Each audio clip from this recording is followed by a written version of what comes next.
Teman-teman pernah dengar istilah princess syndrome nggak? Istilah ini mulai viral setelah adanya berita heboh mengenai gadis yang ikut terlibat pada kasus penganiayaan seorang remaja. Eits, tapi tunggu dulu nih. Kita nggak akan bahas terlalu jauh tentang berita tersebut, tapi yang kita bahas adalah apa sih itu princess syndrome dan apa saja yang jadi penyebabnya. Princess syndrome, atau yang kadang-kadang disebut juga princess sickness, atau juga disebut sebagai Cinderella complex, adalah sebuah sindrom yang membuat seseorang mempunyai kecenderungan ingin menempatkan dirinya menjadi pusat perhatian. Ia terobsesi pada penampilannya dan menjalani kehidupan bak tuan putri yang hanya ingin fokus hal-hal indah buat dirinya. Dan hati-hati loh, beberapa dari kita sebagai orang tua kadang mengembangkan potensi princess syndrome ini kepada anak perempuan kita.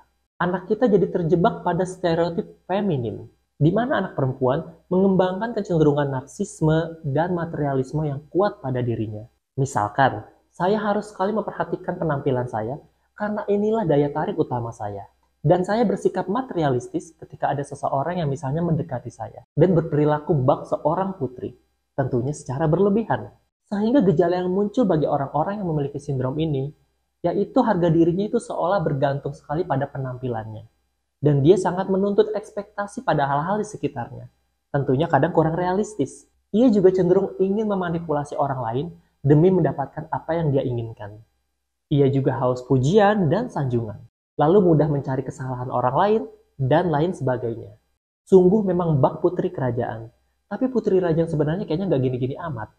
Lalu penyebab dari princess syndrome ini apa aja sih? Yang pertama adalah karena pola asuh orang tua, di mana seolah anak itu diperlakukan begitu istimewa. Misalnya, memberikan label atau panggilan kepada anak seorang putri, dewi, dan panggilan-panggilan istimewa lainnya. Lalu memberikan pujian yang berlebihan, dan ini justru malah membentuk harga dirinya makin berlebih. Kemudian perilaku memanjakan anak, atau selalu menuruti apa yang diinginkan anak. Sehingga anak jadi kurang belajar tentang usaha, berjuang, dan mandiri untuk mendapatkan apa yang mereka inginkan. Ditambah juga pengaruh budaya setempat, di mana seolah perempuan itu distereotipkan sebagai sosok yang lemah, tidak bisa mandiri, dan sudah sepatutnya bergantung pada orang lain. Sehingga penting bagi para orang tua untuk mengajari anak betapa pentingnya kemandirian, keterampilan, dan keahlian yang mereka miliki. Di luar dari privilege orang tua, ataupun hanya sekedar penampilan yang mereka punya. Stereotip seorang putri yang dulu dikonotasikan sebagai sosok yang cantik dan lemah, misalnya tokoh Snow White, Cinderella, dan Aurora, mungkin sudah saatnya tergantikan oleh sosok yang lebih mandiri, berani, dan heroik. Misalnya Moana, Merida, dan Black Widow. Tanda guys.